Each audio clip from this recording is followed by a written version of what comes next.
Hello, you are listening to The Professional Artist. I am Chernik, and we are broadcasting live on the United Public Radio Network, 107.7 FM in New Orleans, simulcast on YouTube and Facebook. Please like, follow, subscribe, and ring the notification bell.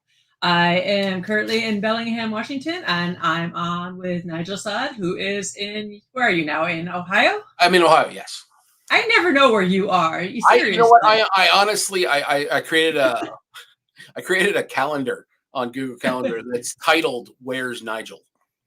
I remember in like fifth grade they introduced like where in the world is Carmen Sandiego, right? Yeah, and I remember that I thought that was just the coolest thing, and she was like this sexy character that you never knew where she was. She had the cool hat and I don't know, and she was sexy and she was cool and she was traveling the world, and that you are my Carmen Sandiego because I never know where you are. I feel like I am that for a lot of people. Seriously, I could be like. My therapist is the same way. Like every time I talk to my therapist, he's like, "Okay, so where are you?" I could ask, and you could be in Ohio, you could be in Portland, you could be in Italy, you could be across the restaurant. Yeah, that doesn't matter. I don't know where you are. I really never know. Yeah, it got so complicated that like I realized, and it was mostly because I needed to. I decided to stop driving a lot to shows and whatnot, and instead I've been like drop shipping and stuff like that things, and then I'm flying, so I have to like set up flights like way in advance. So like I have to have this schedule now that I never really had. Like it was always very free form. It was like, well, are we ready? No. Okay, we can drive through the night, that kind of a thing. But now it's kind of more planned, structured, structured. Yes. Yeah. You've got that. You've really gotten your act together when it comes to your show kit and getting your shows together and shipped and to your location, or at least you seem to. Yeah. No, it's I always joke that like, my setup only took me 15 years to figure out, That's what I wanted to talk to you about today is our setups, because I've been with you since like early on, and we've both seen other artists' setups, and we both talked to other artists, and we both like learned from each other, and we've grown and changed our setups. And I have several different setups. I have my driving setup, I have my flying setup, I have my driving with the big car setup, my driving with the small car setup. Yep. I don't have anything with me set up. So we have different setups depending what we have with us. You have a pretty standard setup now. I do. I have a pretty standard setup, but I do have a flying solo setup now. Like it used to be that like it was always me and my partner that would be traveling together, and that hasn't happened as much lately. And so if I have two people, then I can get like everything to a show, like, as long as we check 2 bags per person, and stuff like that, we could make it all work with minimal shipping that we have to do outside of that. And then but now if I have to go by myself, and like I do a lot of shows internationally at this point in time, and so I never quite know where I'm coming from, as well. So I mean, I do because of the Where's Nigel calendar, but I never quite know, like, all right, well, during this time, I might have to fly from, like, I just did a show in Cologne, Germany, and I had to fly from Ohio, I believe. Yeah. So somewhere. Meaning a pocket coffee, which is what is a pocket coffee? It's Italy's gift to the world. It is. Here you go. Yeah. So it's actually called pocket coffee. Called pocket coffee. It's literally. Sorry. I thought you were supposed to enjoy your coffee, not just like chug it as you're running down the hallway. It's a chocolate. It's made by Ferrero Rocher, that company. Oh yeah. All right. Yeah. So It's got it's chocolate, like a more milk chocolate on the top, a more dark chocolate on the bottom. It's got this little crispy sort of thing on the interior of it, and then it's just filled with espresso. How much caffeine does that have? Oh, it's amazing. It's amazing. It's I would say it's about a half an espresso. It's like two of Okay. these probably equal an espresso. Yeah, yeah. I know your Starbucks order. You're like 5 shots of espresso. I do. Well, that's only in America. In Italy, actually, to be fair, it's America and like many other countries that don't, specialize in espresso. You just have to find the right ones. I mean, so Italy, where I live now, primarily between Italy and Portland, I you can get an espresso anywhere. All right, anywhere. Like my hardware store has an espresso maker. All right, so you can get an espresso at the hardware store. I mean, it's like between you can get a beer or wine and espresso pretty much everywhere. So Athena, Yeah. hello I Athena. don't believe you about the hardware store, so I have to come there and get it. Yeah, no. When you come out there, I'll show you the hardware store. So I have to go to your hardware store and get an espresso. it's pretty good.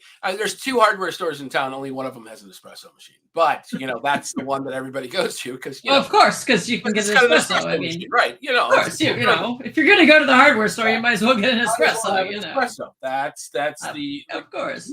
Really. So one of the things you have to take into account when you're flying or going to a show is how much stuff can you carry, because that's the stuff you're going to sell. I mean, you don't need things like pants. I mean, you have to. Right. I mean, the more product you can carry, that's the most important thing. I mean, I usually have like 1 pair of jeans and 5 shirts. I specifically, when I fly, I usually I have Arm the Animals shirts that have, I like Arm the Animals because they're a good charity that gives money to animal rights, and they have kittens with guns on them. And that way they have like 5 different shirts that have 5 different kittens with guns on them. And that way I know I'm wearing a different clean shirt every day. If it has a different kitten with a gun, I know I've changed my shirt, and everyone else knows I've changed my shirt too. Yeah. And so, and they don't take up a lot of space. So I have like 1 pair of jeans and like 5 pairs of underwear and like 5 shirts, and they don't take up a lot of space. Everything else is product. Right. And so I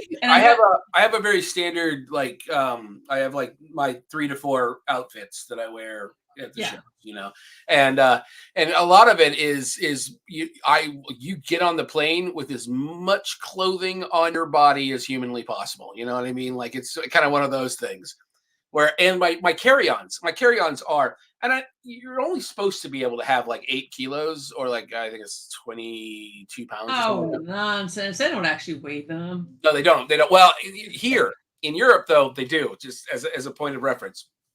Oh, look at some places, like if you go to Florence, the airport in Florence, they will weigh your carry-on every fucking time. All right. Oh God. And then sorry, are we allowed to curse on this show? Yes, you can curse. Okay, good. You can fucking curse, Nigel. Fucking curse. Curse away. Fantastic. So I never know. This is the reason why they never have me on kids shows. So it's like he curses like a sailor. The kids show, it would just be one giant beep, Beep, beep, beep, beep, beep. What is that? Oh, he speaks in binary. But yeah. Espresso. Beep, beep, beep. Espresso. Beep, beep. But what was I saying? Kid show. No, not kid show. No, we were saying beep, beep, beep, beep. Yeah. So you wear as much of your of the clothing as you possibly can on your body, and then you you pack as much. You use your clothing as packing material for the artwork. Because I mean, and it's all about getting those bags to 50 pounds. That's 53. You can usually get away with about 53. See, lately, if it's over 51, I've been having a problem.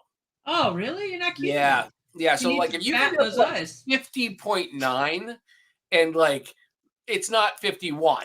And that's what that's what the people have been telling me lately. 53 usually. Maybe you're getting old. I don't know. I know, and that's it. So there's other things though, like I'm building up my my Delta miles and whatnot, because at some point in time you get the 2 free bags, but they're allowed to be 70 pounds each, and so that's kind of nice as well. That's kind of nice. Yeah, and then that applies to any of your traveling companions. Oh yeah. Oh cool. Yeah. Ooh. So Ooh. yeah, as long as you book the flights together. You just bring people with you just so you can have their overweight bags. Hey, you want to fly with me? It's like, I don't really care where you have to be with me, though. You have to be next to me in the. I don't really know you, but hey, you want to come to Italy with me? I'm gonna give you these bags. I think that's illegal. I think that might be actually very specifically illegal. I think they talk about it in the airport, actually. Did anybody you know put anything in your bags that you're not aware of? Yep. Was it possibly artwork? Are they your bags? No. Like, I mean, it's either drugs or artwork. You know, it's one of the two. Did anybody put any suspicious artwork in your bags? There's an argument to be made that artwork is a drug as well. I mean, like, let's face it. You know, it is highly addictive. You know, the first one usually is free. All right, and the more that you consume artwork, the more you need it in your life. I thought when you bought 2, you get the 3rd free at your booth. It is also true. That's how it generally works. I'm not the first one free. I'm more the like, you know, the high end heroin kind of guy. You know what I mean? Like, you know, there are other people out there that they deal in pot. You know what I mean? Like, you know, you could get the pot level artwork. You get the stickers free. You get the stickers. The stickers are the free level artwork. Yeah, the stickers are like a joint. You know what I mean? That's I got one of your stickers on the back of my phone. See? Yeah, you get a free joint with every. I got one of your stickers on the back of my phone. It says, "Don't be a dick." Just saying. This may not be good for our careers right now. Okay, like making this comparison. Anyway, moving on to back to travel. Yeah, back to traveling with art. Golf cases. Tommy actually taught me early on about the golf case trick. Yeah. About if you put your with the backdrop. Yeah, you put your backdrop stand and all of your backdrop fabric and everything, like anything you need for setup. I try to put into one of those. I call them Uncle Knickknacks. Because of the Addams Family movie, you know, when they're going through the Uncle Knick-Knack summer life. If you put them in a golf case, the golf case rule is if it's a bigger case, it still can't go over 50 pounds, but it's a bigger size, so you can fit the bigger stuff in the golf case as long as. If you call some airlines, if you call forward with that doesn't count as one of your bags. Really? I didn't know that. Because it's a sports equipment. And so you just have to tell them it's full of sports equipment. And, you know, like I have a golf bag that I need to check, blah, blah, blah, so on and so forth. They'll be like, okay, cool, you know. And because, you know, we do live in a society where rich white males and their hobbies, you know, make the world go round. So, you know, free golf bags, you know. Are you using rich white males' hobbies to your advantage? Mm-hmm. Remember, use the system. I did not know I could claim rich white males' golf bags. You can definitely pull rich white male privilege if you have a golf bag. What? Yeah. Yes, you don't even need to be a rich white male, and you could pull the golf bag thing. You kind of look like a freak. You could be a woman. You could be, you know, have melanin in your skin. You know, that's fine. Yeah. Yeah, definitely. Yeah. Yep. Awesome. Golf bag. Golf definitely. Bag. No, anyway, the golf bag trick is that it is bigger than a regular size bag, so you can fit your backdrops in it, but it still has to be 50 pounds or less. Yeah. And but it goes in the oversized luggage. So. Yeah, they do tend to be a little more lenient on those ones too, as far as the weight. Yeah. It's a gamble. You know, you might have to pay an oversized bag fee, which are not cheap. No, you don't have to pay oversized bag, not with a golf bag. No, I mean if you go overweight, you know. Oh yeah. Yeah. So you can gamble with that. Problem with that. Put like 55 pounds, maybe 60 pounds into it, you know, something like that, and then I'm usually okay with The that. problem that I have with that is mine are always under 50 anyways, because it's just the backdrops and the fabrics and stuff like that. Yeah, I usually put the backdrops, the fabrics, all of the light, fluffy stuff goes in there. Yeah, yeah, yeah. And Um, then you just you check that guy as one of your bags. Then you have a bag that has your display material for the books and whatnot, and some of the larger prints that you have. yep. Um, you know, and so I've been carrying. I have the 11 by 17 yeah. Toyo books with all my prints in them that are heavy as a motherfucker. Oh yeah, yeah, yeah. I have But I I have put them. I have A2s, and so A2s are like 24 by 16s. Okay, is Yeah. about the size. And so yeah, those things Oh, those are heavy. are just ridiculous. I can fit mine in a carry-on though. I can fit them in a roller bag Yeah, you can. carry-on. But when you fit 3 or 4 of those books in a roller-on carry-on, you're like, no, no, it's fine. I can fit it in the overhead compartment. It's one of the things I have learned is that Help. apparently my triceps are very, very powerful. I know. My daughter asked me, she's like, how come your underarms don't hang like mine? And I was like, oh, look, Oh, you're lifting it's all about this. All A lot of that. Um, about and as a point of defense, you can shove people way harder than most people can, because that's where all the power in your body's at. Okay, engage the core. Between that and your calves. Oh God, you got killer calves. Oh my God, man. They're the size of Jesus. Nebraska. They are the size of Nebraska. Yeah, but just so huge. But we offset this by eating like crap at shows and not nearly. Yeah. Well, I try not to. I try to eat at least. I don't. I swore off. So when I was before I became an artist, I was 27, I think. When I started, I don't know. It was 2003. However old I was at that point in time. I was born in 1974. You all in the studio audience can do the math. All right. So at any rate, I was that age. Okay. Just before that, I had gotten divorced. So say 2 years prior to me starting my career, I I was the heaviest that I'd ever been in my life. I think I weighed like 280 pounds or something like that. I'm 6'2", and like I can carry weight to a certain point, but like at 280 pounds, I was not carrying it well. And I had a picture of me eating a McDonald's double cheeseburger, and it was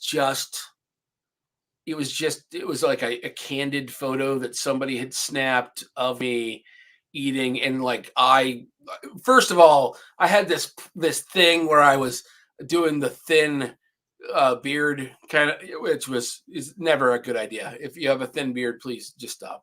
It's not good for anybody. And so like it was like I had a double chin, and I'm eating this burger, and I put that picture on my fridge. And every day that I thought that I wanted to go get McDonald's, I would look at that picture and I would be like, no, I never want to be that person again. So I specifically avoided fast food from like the beginning of my career on. So there've been a couple of times for a long time there. Like, I mean, don't get me wrong. I mean, fast food was has evolved over the years. It's become worse and worse, honestly. Because every once in a while you just can't help it. It's the only thing that's open, blah blah blah, that whatever, and you go and do it. Like we just ate at a Taco Bell the other day, and Taco Bell used to be on my list of things like, okay, we can do the Taco Bell because these quesadillas that they had were kind of okay, and they weren't terrible tasting and that kind of a thing. But I went and got the quesadilla just recently, and it was the cheese is like plastic now, and it's yeah. You used to work at Taco Bell. You can't leave the stainless steel spoon in the green sauce because it will dissolve it. That's amazing. That's amazing. Yeah. I've always wondered. I've always wondered how to get rid of those stainless steel spoons. Don't leave it. Leave it in the green sauce. Yeah, it'll dissolve it. You'll get in trouble. You'll get written up if you leave the stainless steel spoon in the green sauce. I worked at a Burger King, but I worked there when I was 15. So it was right when labor laws had changed in Ohio, because I grew up in northeastern Ohio, and so I got this job, and they couldn't have me do anything. Like, I wasn't allowed to work with the fryer because I wasn't 16. All right. I also wasn't allowed to handle money because I wasn't 16. All right. So literally, I spent my entire time sweeping floors. And I think I was only there for like 2 weeks before they're like, listen, it you have been very good at doing everything we've asked you to do. This is not about you at all, but we just can't keep on employing you. And You're I was like, just not. why? And they go, because you can't do anything. Like you're not allowed to legally touch anything we do other You than, gotta leave by like 8 o'clock, or you yeah, turn yeah. into a This pumpkin. broom, this broom is the top end, and you just turned 15, so we would have to have you do this for like a year, because I grew up monumentally poor, and um, we used to dumpster dive for food, sort of poor. And so when I was 15, I could get a job and help, the family out with, money and stuff like that. And so that was the whole point. So I needed a Oh, job. and then they got rid of you. Lovely. Yeah, and then they got rid of me. But luckily, Ah. I did immediately get a job working at a grocery store as a bag boy. For Kind of around the time that Burger King introduced those fries that were like competing with McDonald's French fries, and then they were like twice the calories as McDonald's French fries because they were like double fried and stuff. Yeah, I don't know. Yeah. Again, I always think to myself, like, I want to try these things, and I will go into like new areas and try things. Like, in Portland, they have this thing called Burgerville.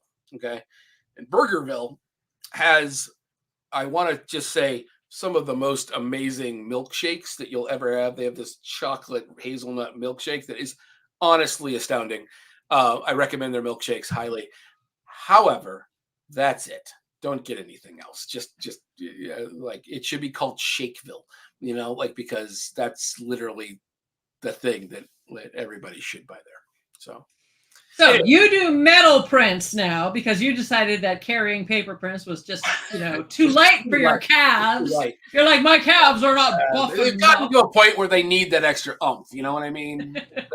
So you decided that, you're gonna start shipping metal prints because, Yeah, so we've been doing this thing, though, that's been working out pretty well, where we buy like playmats and metal prints from different places, and then I will have them drop shipped to the hotel that we're staying in, and I try really hard to gauge the weight, like I can expect to sell this much artwork, so I can deduct this much weight. I can expect to sell this many playmats. I honestly hope to sell out of playmats and metals at every show. But I don't have to, because again, we can make everything work. And the second part of this equation is Southwest shipping. I use that a lot. Yeah, you're telling me about that. I haven't started using that. I have to. It's a great thing. You have to go to Southwest shipping. I think it's swacargo.com, I think is the web page that you have to go to, or it's SW Cargo. It's Southwest Cargo location, and you have to basically sign up with them so that they can give you a known shipper number. Okay, so it's essentially, they have to approve you to do shipping, and they approve everybody as long as you have a business, they'll approve you to do shipping with them. And then you just go in and you can hand them items, and they put it on the next flight that goes to wherever you're going. And I mean, it's not super cheap, it can, if it's under if it's under 100 pounds, I think that it ends up being like $65 if it's a small size. But it's weight and space is what they base everything on. But the most that they can charge you is like, I think it's like 9 or something like that per pound. And that's usually over 100 pounds, blah, blah, blah, blah. And so once you get up to like 300 pounds, then it drops down a bit, Which is still less than paying overweight charges trying to bring It it to is. the It airport. is. Yeah, like on a very regular basis, I find myself paying somewhere in the vicinity of, if I need to ship the majority of stock to a show, it'll cost me like $400 to ship it via Southwest. And then essentially, I'll just fly in, rent a car, go to the Southwest location, pick everything up, take it to the show, get it loaded in, and then I bring the car back and I get rid of it. And then on Sunday, I'll send somebody up to go grab a car from the airport again. And Yeah. and then you get the car, you come back, get into the marshalling yard line, you pack up. Next day, you take everything to Southwest Cargo. Honestly, they're open until like 10 on most days. I don't know if it's Sunday if they're open that late or not, but on most days they're open till like 10 or 11. It's ridiculously late.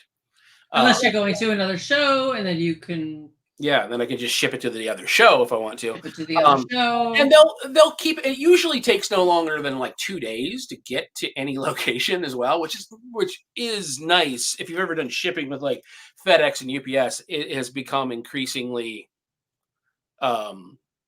problematic, to say the very least.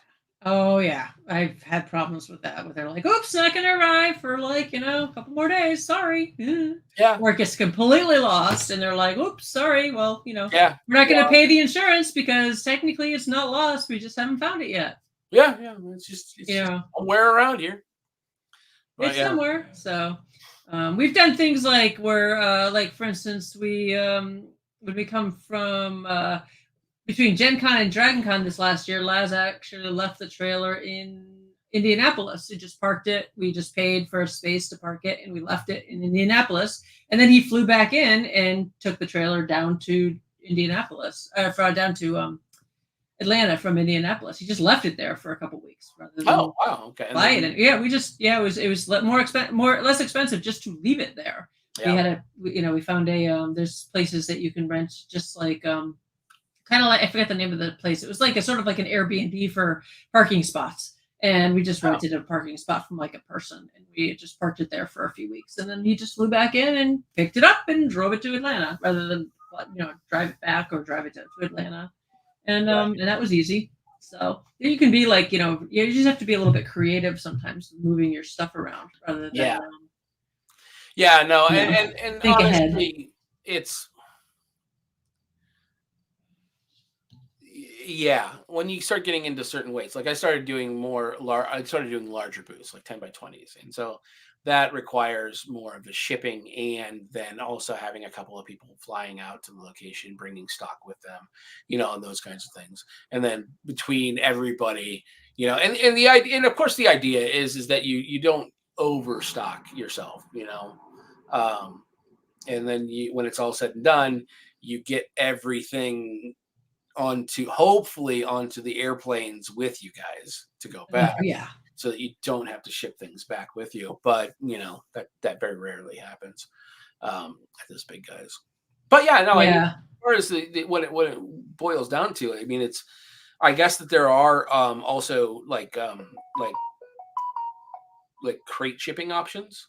Like you can do like pallet shipping. Yeah, we tried that one year. That was a little difficult with the union. Gave us a hassle with that.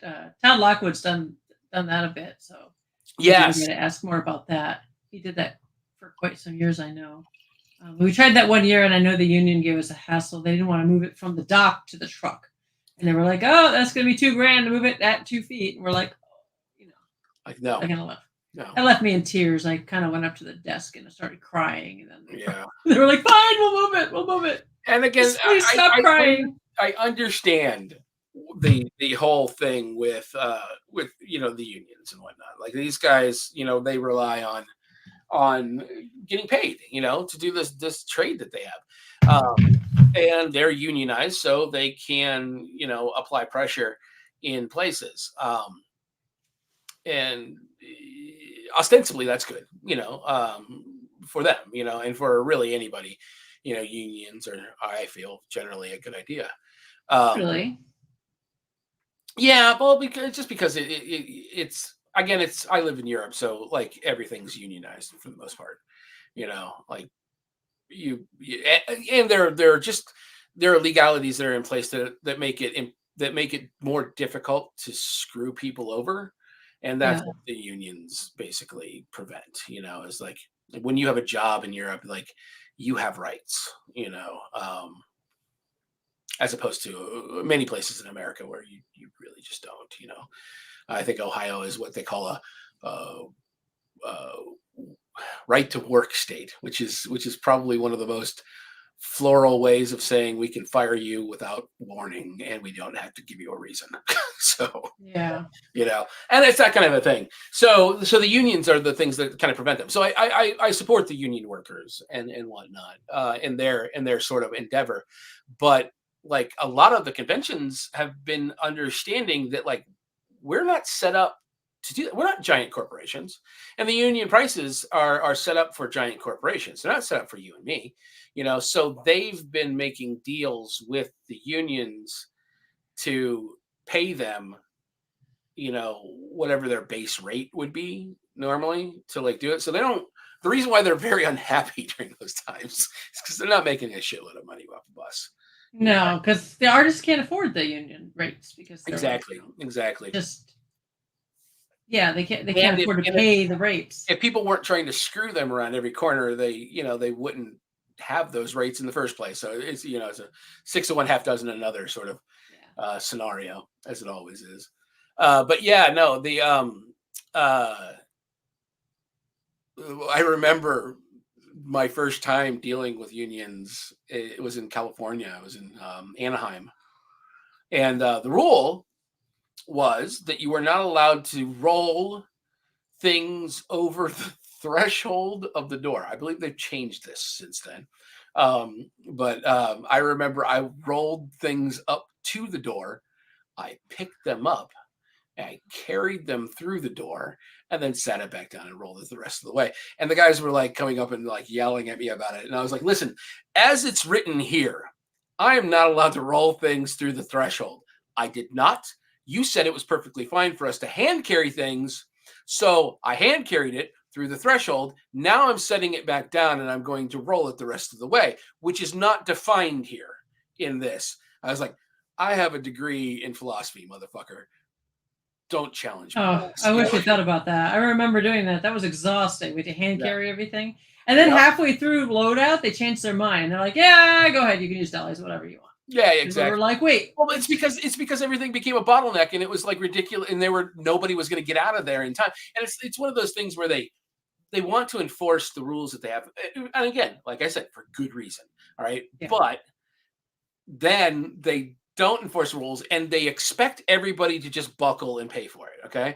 But we are not buckle and pay for it sort of people, like we are. All right, fine. I guess it's going to take me 12 hours to load this out to my car. I guess we'll just hand carry it all up. And so when that happens en masse, like the entire convention center, unless you're Sony or, or somebody like that, you're basically going, well, I can't afford that, so I have to do this thing. So, hello, Stefan. Hello, Stephen. Stefan. How you doing? So, he's got 2 first names. So, sorry. Yeah. Very astute. Yeah. So, what else about carrying art?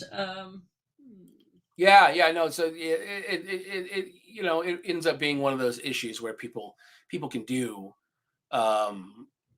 We're willing to run a bit. I think that's part of being an artist, though. I think that's one of the things that like people do need to understand about being an artist or even working for an artist is that we may have very large profit margins that we work with, and we may very well make a decent amount of money, doing these things.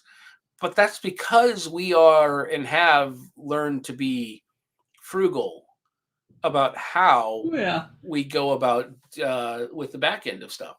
And it's for me, my people get paid. They get paid an hourly rate to do stuff, and if they do really well, then they get a commission over that hourly rate. And so it encourages everybody to to try harder. But the thing is that like part of that commission is the expenses that are on the show. So I mean, like the people that you need to hire, you find people that want to work with you that are willing to have the same ideals that you have. I've had workers that are just like, well, I want this hotel, and I want to stay you know you know by myself, or something along those lines, and I want to do this and I want to do that. And it's like, guys, then don't come to the show, because I can't. If I do that, then you'll only ever make your base rate, and the company isn't going to make enough money to survive at that point in time, because a lot of the smaller shows they're just right there at that cusp. It's the big guys. Yeah. The big guys, they bring in the majority of the money for. I don't know about you, but for me, Yeah. and yeah, it's like August. It's like July, August, and a bit of September is like 50% of my income. And the rest of it's kind of like spread out throughout the year. Yeah. Sort of. You never. Yeah. And then you got to take advantage of the perks when you have it too. So because Yep. you never know what perks you're going to get too, and you talk to other artists, and sometimes other artists have other things they're getting rid of, like show supplies and stuff, and they're like, "Hey, do you want these show supplies I don't need anymore?" And you're like, "Hell yeah!" And then And because also, I'm right, like that Ben's place that we went to, oh yeah, that when you Vince were in place. Portland, was a fantastic thing. Like, I mean, I ended up with getting like soft boxes, and in like a product soft box, essentially. Like, some photographer had decided that they didn't need this equipment anymore, or they were giving up on photography, and they sent it all to Goodwill. And We so, went like, to a Goodwill. We went to a Goodwill place, but it was like a Goodwill bins place, where basically they just sort of dump everything in bins, and you went in and you sorted through the unsorted bins. yeah. Hey, Echo, what is the web address to this thing? If you go to echochernik.com, you should see the link to my YouTube page. And if you go to the YouTube page, you should get a link to, go to the YouTube page, you should see the link to this. That's the best I can give you right No, now. that's fine. It's Echo Chernik. Is it Echo dash? Go to just echochernik.com. And then you should see the link right on the main page to the YouTube page. Okay. Yeah. No, I'm sending out a thing. Easiest link I can give you right off the top of my head. No. Otherwise, I think it's youtube.com/echochernik. Yeah. I think. Yeah. Usually, I know mine is. Usually. But yeah. So But oh yeah, get stuff used, get stuff from other artists. I mean, my knockdown pro panels I got off of Heather Hudson. I mean, whenever I have things that I'm not using anymore, I give to other artists. I had an old portfolio at the last show. I was like, all right, go over to Artist Alley and give this to somebody. Yeah. Walk around until and to say, does anybody want this big portfolio? Yep. Until somebody says I want it. And then you go, okay, cool. Okay, there you go. It's a huge portfolio. Does anybody want it? Who wants it? Who wants it? Because don't throw anything away. It's perfectly good. There's nothing wrong with it. Somebody will have to make good use of it. Yeah, that's so. And again, as you get further and further in your career, you're gonna have your expenses. Like they're gonna be there, and they're gonna be new, and they're gonna be unexpected, and they're going to be strange. Always. Like I discovered an oil paint that I absolutely adore, and it's not cheap, and so now I'm spending thousands of dollars on oil paints. You know what I mean? Where there's the link. Oh, you got. I don't know. It's the other link. I don't know what it is. Now, yeah, you found it. You found an expensive oil paint made from expensive oil paint, which I absolutely heroes. adore. And so, like now, I'm spending all this money on oil paints. I find a set of I found a brand of brushes that I absolutely adore. And now I'm spending thousands of dollars or hundreds of dollars. I can't help but use real gold leaf. I can't use the fake gold leaf. I have to use the real gold leaf. I just can't use the fake stuff. I just, Oh, okay. Does this run live or does it on live? Yeah, on YouTube? Yeah, it should be live on YouTube and on Facebook Live. Okay. So we should be live on Facebook Live and YouTube and on StreamYard and on usually Twitch too.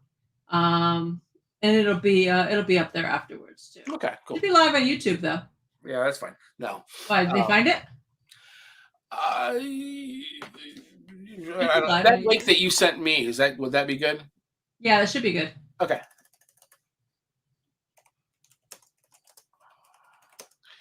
Okay. Anyways, should be good. The link I said you should be good. Okay. Cool. No, I'm having somebody that wants to watch the show. So, all right. I don't want to click around too much because I'm afraid of ending the stream accidentally. Yeah. I'm really good at accidentally doing that sort of thing. Yeah, I know. You're just like click, all of a sudden it's gone. I just recently started getting in. Well, last year I got into doing some tutorial videos of artwork and whatnot, but it's hard. It's hard to keep up with that. So yeah, I'm trying to find the time to actually, do one and have a social life is a little difficult, And all your traveling that you do, jeez. Well, yeah, and you think about it, like it's like I travel, I do these things, and so on and so forth, and then I get back and I have to do some paintings and I have to do, And you have the world's sweetest girlfriend. I do. Oh my God, she's the sweetest thing ever. She's described as sweetest thing. As if you took sunshine and molded it into a person, and that's pretty accurate, I think. So I think it is. Yeah. She is the sweetest thing ever. I have to admit. Very, very. I like her. Positive. I like her too. She's better than a kick in the face, right? So. I'm not going to be at IX this year. Steven just asked if I'm going to be at LuxCon this year. Yeah, I know. I've never done that show. I really want to. I was supposed to go the first year. I was invited to be in the main show, and then I was invited the second year. But I had Celestial Seasonings the first year, and then I couldn't make it the second year, and then I didn't go for a whole bunch of years, and then I went, and then I was supposed to go the next year to be in the main show, and then there was COVID, and then I was like, ugh. And then I just can't, just can't see. I honestly, and I am really I'm super glad that I have been traditionally very good with money, because had I not been, COVID would have been a lot worse for me. Yeah. But luckily I had like a bunch of money that I had saved up. I was actually saving it up to do a book. I was going to do a big opulent book that I wanted to put out. And I ended up spending all of it on just surviving COVID, Kickstarter, go Kickstarter. I am. So right now, I need to do the writing for it. Is really what it boils down to. Okay. So if I can do another opulent book. Yeah, I am. So it's going to be all about, like, it's going to have. I want it to be sort of two-sided in a lot of ways. Like you have this side of the book, kind of maybe have them flipped so that they're one side's upside down, and so the images, so that like when you flip it over and around, it becomes the book that is about the symbolic abstract work that I do. Oh, and cool. Then the other way is about all the oil paintings that I do. So. Oh, cool. Yeah, well, you should do it. Do a Kickstarter for it. Yeah, I am. I'm very new to the whole Kickstarter sort of realm, so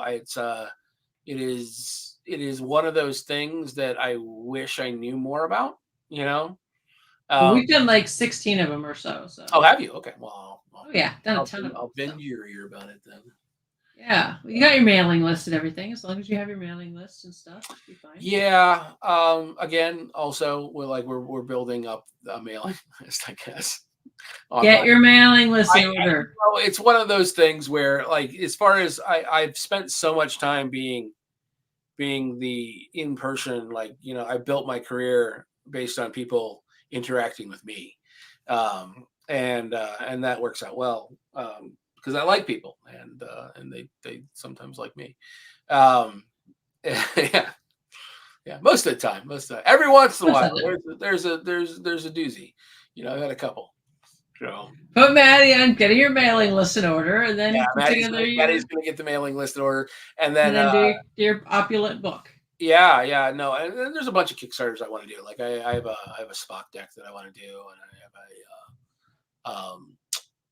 everybody wants me to do a tarot deck, but it's like, only do one if you want to do one. 75 pieces of artwork, It's, if you want to. People keep asking me to do an Art Nouveau one, and it's a lot of work. I've done three. Yeah, it's three kicks. I've done 3 tarot decks, and they're a lot of work. Yeah, I did a Pirates and Ninjas card deck once. That went over pretty well. But now I'm actually kind of just thinking that I might just do a Pirates one, just because Pirates and Ninjas was like all the rage back in the day, I like everybody was like, wow, Pirates versus Ninjas. I'm like, when would these people have ever met? Like I don't feel like there's a lot of overlap in the pirate ninja sort of camp other than with us, so. Yeah. But if it looks cool. So. Yeah, it's like who would win, Superman or the Hulk? It's like, well, they are from different universes, so who cares? Yeah, but it looks cool, so that matters. Yeah. Yeah. What else about getting art everywhere? Oh. So did you have the end of the show? Did you ever want to just look at your booth and just be like, let's just leave it here. Let's just go home and just leave it here. On many occasions. Honestly, like, and there's a part of me that kind of wants to do the math. You know what I mean? Like the math of the whole situation. Like, it's okay, well, the backdrop stands are, a couple $100. Just 3 of those. It's like, home and start over. Like $1,000 setup wise. If I just take the artwork back with me, I can just buy new stuff and ship it there. I don't want to pack it up. I'm just too tired. So inevitably, every couple shows, Laz just turns to me and says, "Thank you for not being a sculptor." Oh my God! Yeah, no, I have so many friends. Like every sculptor friend, really. Honest, the 2-dimensional medium is the sweet spot when it comes to art. Like it is. We are very lucky in a lot of ways. Paper's heavy. Paper's heavy as shit, though. It is, and you do have to bring a lot of it. I mean, sculptors. You've always got a giant truck that you're bringing. You know what I mean? But you guys use a giant truck, though, don't you? No, not as bad as a sculpture, though. And you can't like reproduce sculptures. You can't just like print out 20 sculptures and be like, now you can. Well, I guess you can now. Yeah. Well, actually, now you can do your work. You can make the mold, and then it's just injection molding at this point in time. Yeah, I guess you can. Yeah. Wow. Yeah. It's a crazy world now. It is a different place.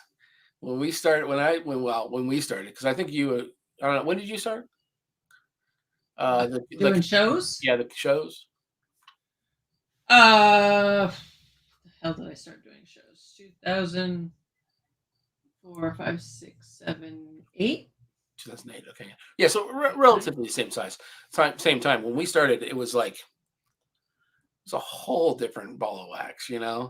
I remember. His last name's Herman. He's always at Dragon Con. He does these beautiful bronze. Oh yeah. You even know the guy that I'm talking about.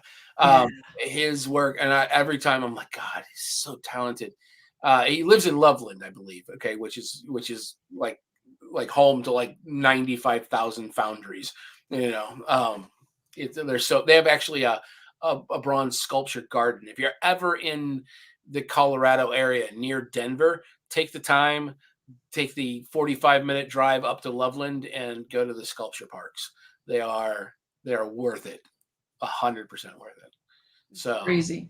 yeah, and so yeah, yeah. I always remembered though him. I was like, oh my god, could you imagine having to ship that? Or Kristen and Colin Poole, those two. They're a wonderful couple that also do.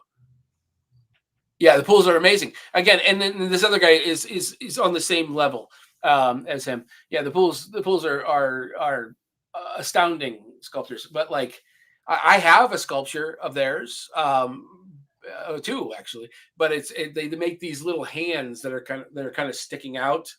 And then they make these skulls that will fit in the hand, and you nail the hand. It's got a placard on the back of it, so you can nail the hand. It's got 4 holes in it onto a wall, and so it kind of sticks out of the wall, and it will hold on to one of these skulls. They're absolutely beautiful, and that's pretty much those kinds of things they have to have at shows. They're just.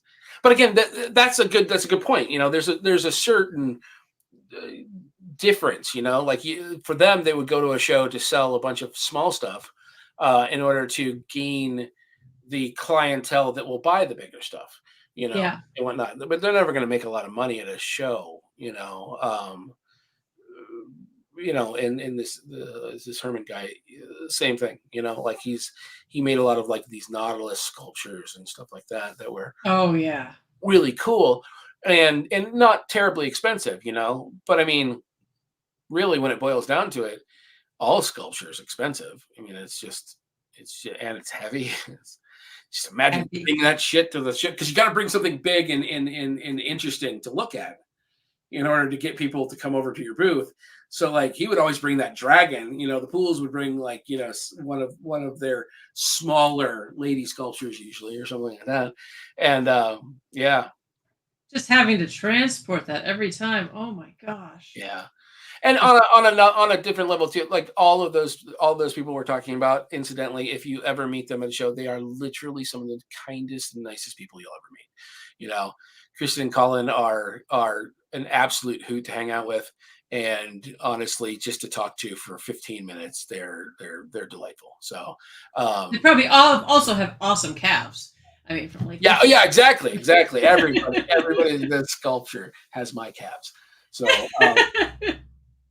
seriously, honestly, you know what? And it's one of those things where, like, I grew to like them as I got older. Like, because I have giant thighs and I have big calves and stuff like that, and they're nice now. But like when I was a kid, I was relentlessly made fun of. Your calves, not the Pools. Okay. Yeah, no, not the Pools. Yeah, I didn't have your calves. Yeah, they didn't. I didn't have them until later. You know what I mean? Like, got it. Yeah, I collect them now. You collect your calves or your Pools? No, I collect Pools. Actually, it kind of does feel like that, because you got Mark Poole too, and it's a collection. Kind of. Exactly, it's the collection of Pools, the fantasy collection. Oh, it's the fantasy collection, the Pools. Yeah. Yeah. So. Oh yeah, artists were just a little weird. So all right, we're already out of time. So if anybody wants to know anything about moving art, we haven't even gotten into all of the stuff. Yeah, there's a ton. Sorry, there's talk. I'm a talker. Yeah, that happens. So anybody have any questions, you better sling them out now. So in the meantime, is there anything else you want to throw out there, Nigel? Oh, anything you got your New York Comic Con coming up? Yeah, New York Comic Con coming up, and then I go to Italy and I do Luca Comics and Games.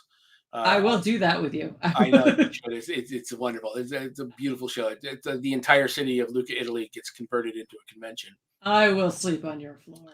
I know, right? My floor is from the 1500s, so it's nice. I will sleep on your 1500s floor one of these years. I always tell everybody I have a fresco in my bedroom, and it's like the clip art of frescoes.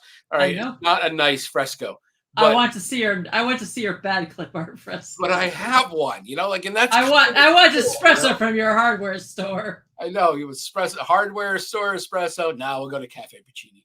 Cafe No, Puccini. I want hardware store espresso and bad clip art. You can get one of those too for the nostalgic value, but Rosario and Cafe Puccini is the way to go. Yes. Well, I'm doing this. I can always say this every year, but it's getting closer, eminently closer. Oh, I know. And honestly, even if not, just come to visit Lucca. Lucca's a beautiful town. It's honestly sort of a hidden gem in a lot of ways. But I have to go for Lucca for the show so I can write it off. Oh, also true. Also true. You can't just go for vacation. So, but anything? Let's see. Anything else that you want to think about that you're doing? No. I think that's pretty much it. I'm kind of sequestering myself away and doing a bunch of paintings, both in Europe and in the States. So awesome. Yeah, that's my winter. My winter is painting.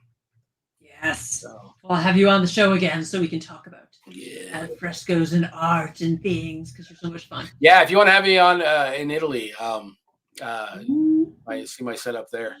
I do, as long as you have your bad fresco in the background. No, that's in the bedroom. Sorry. It's okay. It's but the rest of it's still a cool house. I mean, it's got walls that are this thick, because of stone. Because that's, which is great, except for it never really gets warm in my apartment. It's always a little chilly, but it never gets really cold either. So it's kind of this, it's like built-in air conditioning. Well, it makes it romantic, right? Yeah. So yeah, romantic. Yeah. It is. Well, I've had you on in Portland. I've had you on in Ohio. Now we have you on in Italy. Exactly. It's chasing you around the globe. It's the trifecta.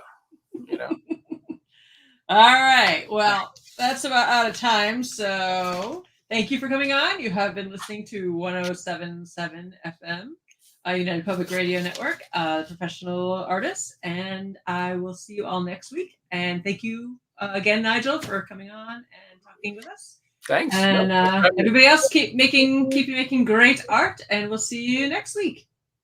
So bye. Ending. To the end.